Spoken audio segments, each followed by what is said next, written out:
नमस्कार मंडळी, प्रभास किचन या मराठी चॅनलमध्ये पुन्हा तुम्हा सर्वांचं खूप खूप स्वागत आहे। तर आज आपण महाराष्ट्रातील विशेष म्हणजेच थालीपीठ आज आपण बनवतोय। तर यासाठी ठराविक असे साहित्य मी घेतलेले नसून घरात असलेल्या साहित्यातच आज हे मी थालीपीठ तुम्हाला बनवून दाखवते। तर इथे थालीपीठ बनवण्यासाठी पसरट भांड्यामध्ये 2 वाट्या ज्वारीचे पीठ घेतलेले आहे, पाव वाटी बेसन पीठ घेतलेले आहे आणि पाव वाटी गव्हाचे पीठ आपल्याला इथे घ्यायचं आहे। सोबतच मी इथे पाव वाटी अगोदरच भिजवून ठेवलेले पोहे यामध्ये घालणार आहे। आता हे व्यवस्थित असं मिक्स करून यामध्ये आपल्याला लगेचच अर्धा चमचा हळद घालायची आहे। ही सर्व पीठं मी अगोदरच चाळून घेतली होती, चाळूनच नेहमी घ्यायची पीठं।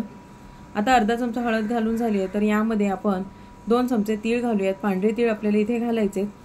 तिखटासाठी लसूण, मिरची, धने, जिरे, ओवा, थोडंसं मीठ टाकून केलेलं 1 चमचा मिश्रण घातलेलं आहे। एक बारीक चिरलेला कांदा आपण घालून घेऊयात, कोथिंबीर घालूयात।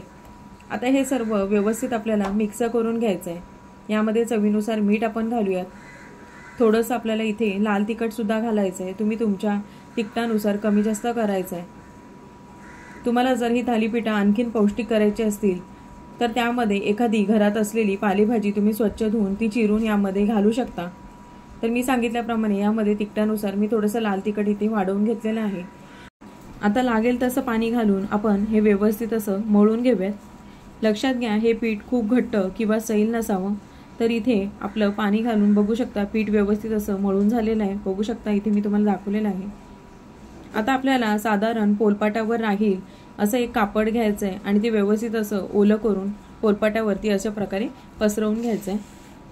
आता आपण बनवलेल्या मिश्रणाचा एक गोळा घेऊन आपल्याला अशा प्रकारे थापून घ्यायचा आहे। मध्ये मध्ये थापताना पाण्याचा हात आपल्याला लावायचा आहे। बोटाने दाब देऊन पीठ पुढे पुढे थापून घ्यायचं आपल्याला।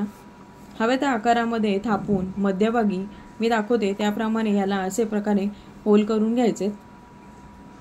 तर बघू शकता, तर इथे मला लहान साईजमध्ये हे थालीपीठ बनवायचे आहेत, तर इथे मी लहान साईजमधलं थालीपीठ बनवून तयार झालेलं आहे। तर लगेचच तापलेल्या तव्याला आपण थोडंसं तेल पसरवून घेऊयात। नाही पसरवलं तरी सुद्धा चालेल, पण तवा चांगला गरम करून घ्यायचा।